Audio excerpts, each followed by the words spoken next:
रेहाना और रवि की शादी के बाद रवि के पास कुछ नहीं था।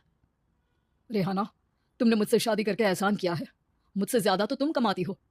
अरे तो क्या हुआ, एक दिन आएगा रवि कि तुम खूब पैसा कमाओगे। मुझे तुम पर पूरा विश्वास है।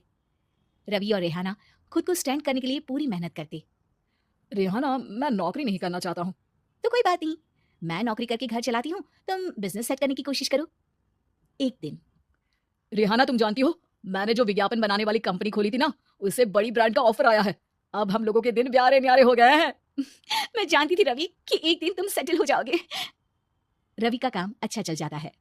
एक दिन वो रेहाना से कहता है, रेहाना, अब हम लोगों का बच्चा भी हो गया है। बहुत छोटा है वो। उसका ख्याल कैसे रखेंगे हम? कैसे क्या, मैं गांव से माँ को लेकर आ जाती हूँ। नौकरी से हाफ डे ले लिया करूंगी। अभी तो वो छोटा है, स्कूल जाने तक मैं मैनेज कर लूंगी। देखो रेहाना, मैं अब अच्छा कमा रहा हूँ। तुमको नौकरी करके परेशान होने की कोई जरूरत नहीं है। अरे कैसी बात कर रहे हैं, मैं अपनी लगी लगाई नौकरी कैसे छोड़ दूं?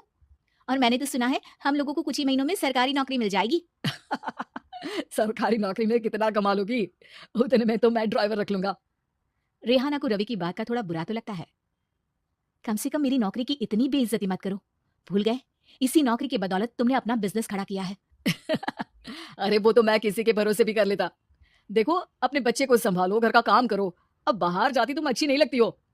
रेहाना रवि के कहने पर नौकरी तो छोड़ देती है, लेकिन अब बड़े से घर में उसकी कीमत किसी नौकर से कम नहीं होती। एक दिन रवि का दोस्त आता है। भाभी, हम लोग तो आपको तब से जानते हैं जब से आप लोग शादी होकर इस शहर में आए थे। आपकी बदौलत ही सारा बिजनेस खड़ा हुआ है। ये किस्मत तो आप ही की है भाभी। हाँ हाँ भाई, हमारी मेहनत तो कुछ है ही नहीं। अरे होगी, लेकिन भाभी की किस्मत के आगे कुछ नहीं। दोस्त वहां से चला जाता है, लेकिन रवि का गुस्सा सातवें आसमान में होता है। देखा कैसे बोल रहा था। अरे बिल्कुल अच्छा आदमी नहीं है ये। कैसी बात कर रहे हैं आप? प्रशांत भैया तो बहुत अच्छे इंसान है रवि। कैसे उन्होंने हमारे मुश्किल वक्त में हमारा साथ दिया था। अरे था पैसा तो साथ दिया, नहीं तो कौन पूछता है। रवि का व्यवहार पैसा आते ही अलग हो गया। वो बंदे को बंदा नहीं समझता। घमंड से घिरे रवि ने तो एक दिन हद ही कर दी। रेहाना, मैं तुम्हारे साथ नहीं रह सकता हूँ। क्या क्या बकवास कर रहे हो रवि? क्या कहना चाहते हो? और क्यों नहीं रह सकते तुम मेरे साथ? देखो, मुझे कोई और पसंद है और उसके साथ रहने पर बस यही शर्त रखी है कि मुझे तुम्हें तलाक देना होगा। रेहाना, जो कि एक स्वावलंबी महिला थी, उसने बिना देर किए रवि को कह दिया, कोई इश्यू नहीं, मुझे पैकिंग में 4 दिन का वक्त लगेगा, लेकिन तब तक मैं तुम्हारे साथ नहीं रहूंगी। 4 दिन के लिए तुम कहीं और शिफ्ट हो जाओ, मैं घर से निकलूंगी तो बता दूंगी। रवि घर छोड़कर चला जाता है। रेहाना को दुख होता है, वो रोती है, लेकिन व्यवहार से स्ट्रांग रेहाना को पति के वापस आने का और उसे सबक सिखाने का पूरा भरोसा था। फिर एक दिन, अरे शुशिका, कब शादी करोगी तुम मुझसे? यार मैंने तो सोचा था तुम शादी से पहले मुझे विदेश लेकर जाओगे, महंगी कार दिलाओगे। अरे सब दिला दूंगा, लेकिन पहले मुझसे शादी तो कर लो। हाँ हाँ, क्यों नहीं। मैं कुछ दिनों के लिए अपने मम्मी पापा के पास जा रही हूँ और लोगों से अपनी शादी की बात करूंगी। अरे शुशिका, कैसे रहूंगा मैं तुम्हारे बिना। अब तो शादी ही होने वाली है हम लोगों की। शुशिका रवि को छोड़कर चली जाती है। रवि घर आता है, जहां रेहाना को ना पाकर उसे सब अजीब लगता है। घर तो रेहाना के बिना कुछ नहीं है। बच्चे की याद भी आ रही है।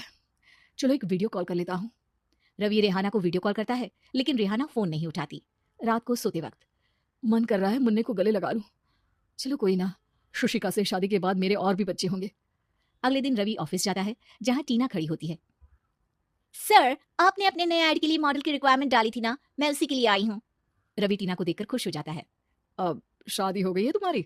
नहीं सर, बस अच्छा सा हैंडसम और अमीर लड़का देख रहे हैं मेरे मम्मी पापा। रवि के दिमाग से तो टीना को देखकर शुशिका का ख्याल भी खत्म हो जाता है। अरे यार, ये लड़की मिल जाए कितनी सुंदर है। शुशिका तो इसके आगे कुछ नहीं है। आ, अब क्या तुम्हें ऐसा नहीं लगता कि मुझसे मिलकर तुम्हारी ये खोज खत्म हो गई है? आप ना, आप तो 2 बच्चों की पापा लग रहे हैं। अरे नहीं नहीं, मेरी शादी तो हुई थी, लेकिन बीवी को किसी और से प्यार था, मुझे छोड़कर चली गई। खैर, टीना की दोस्ती रवि से हो जाती है, लेकिन 1 महीने बाद शुशिका रवि के पास वापस आती है।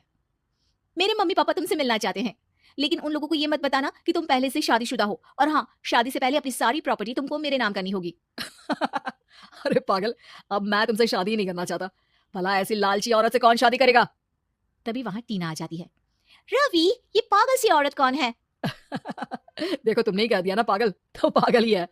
पता नहीं कौन है, कह रही है शादी कर लो, लेकिन शादी से पहले अपनी सारी प्रॉपर्टी मेरे नाम कर दो। बोल तो सही रही है। वैसे तुम जानती हो मेरी एक सहेली है, उसके पति ने उसे पैसा आते ही छोड़ दिया, जबकि उसको खड़ा करने वाली ही मेरी सहेली थी। और मुझे भी भरोसा नहीं है। अगर मैं भी तुमसे शादी करूंगी तो तभी जब तुम मेरे नाम अपनी सारी प्रॉपर्टी कर दोगे। अरे हाँ हाँ, क्यों नहीं, बिल्कुल कर दूंगा। रवि और टीना की शादी की तारीख तय हो जाती है। वो अपनी सारी प्रॉपर्टी के कागज लेकर शादी वाली जगह पर पहुंचता है, लेकिन वहां टीना आती नहीं। रवि टीना को मैसेज करता है, कहाँ हो? सॉरी, मैं तुमसे शादी नहीं कर सकती, मुझे तुमसे भी ज्यादा पैसे वाला मिल गया। रवि को गुस्सा आ जाता है। वो गुस्से से सारा डेकोरेशन तोड़ रहा होता है कि वहां रेहाना आ जाती है।